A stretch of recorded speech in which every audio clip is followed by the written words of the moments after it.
Have you ever wondered why a stretch that's supposed to give you relief is actually causing you more pain? So many people with disc herniations, disc bulges, or even sciatica and piriformis syndrome, they do these stretches and then they end up with more pain. And it's really frustrating and confusing because you're doing these stretches to get relief, but you're wondering why is it that the stretch is giving you more pain. And one of the things that when I experienced this, I always felt like there was something majorly wrong with my body.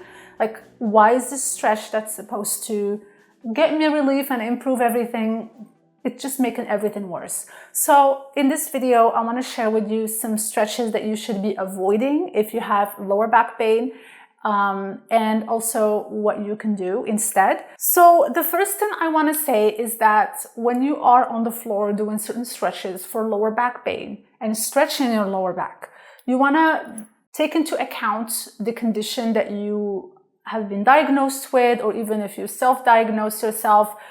If you have noticed, for example, that you get more pain bending over, or you get more pain overextending your back.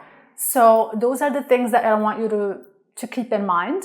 So if you do get pain when you are bending over, then you may be intolerant to spinal flexion. So any exercise or even movement, such as sitting down where you have your lumbar spine rounding like this and flexing, that usually triggers pain for you. So when you're doing the stretch, you want to avoid any stretches that are putting your body in that position. So a lot of these stretches that we do, like the knee to chest on the floor, they put our spine in that flexion. So when we are bringing the knee to the chest, it does feel good. However, it is putting your spine into that vulnerable position. So if you overdo it, sometimes what can happen is it feels good, but the moment you want to get back up, you start to feel more pain. And a lot of times it creates sciatica symptoms and the pain just continues. The other thing I want to say is for people who have a disc herniation, it is a good idea to investigate and talk to your physician to see exactly how it is and which direction which direction the disc bulge is facing, so that when you're doing the stretch, you're not pushing the material out further or just not putting any pressure more on the disc so that the bulge isn't advancing. The goal of the stretch is to release the muscles, but not really to put any tension on your spine. So keep that in mind. For example, there's a disc bulge, but it is facing the back. Obviously, you don't want to be doing stretches that are putting your lumbar spine into that flexion. If it's facing the front, you don't want to be doing exercises like the high cobra exercise, pressing like that, like the high cobra exercise where you're pressing overextension of the lower back, and you want to maintain always that neutral spine and working on those deep core muscles. Overextension stretches, be careful with those. And in general, you do want to stay in that stable position. The stretches that I like to do when I'm experiencing lower back pain are hip flexor stretches, releasing the quads, the psoas, and also releasing the hamstrings, the calves, the upper back, mid back. These are all things you can do. You can work on mobility around these areas, but I highly recommend that you avoid stretching the lower back, especially doing, aggressive stretches, and using the foam roller on your lumbar area as well, because there is no protection there. So you're kind of putting the pressure right on the spine.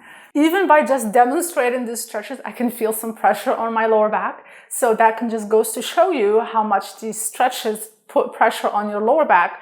So if you have a disc bulge here, or if you're having sciatica, the sciatic nerve is getting irritated because of a disc problem, you can imagine how something like this can easily trigger a really bad flare-up.